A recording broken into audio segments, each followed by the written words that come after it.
अपना ननद से शिव चर्चा में बड़ा लोग के चर्चा चल रहा बा।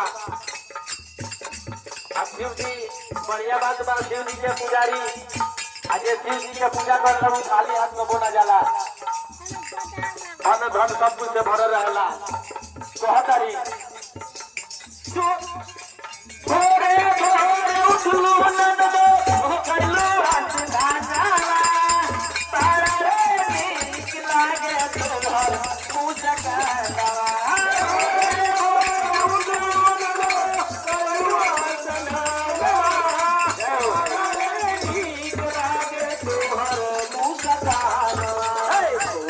भोरे उठलू ननदो कइलो हाथ दाना तारा रे नीक लागे तोहर पूजा करवा।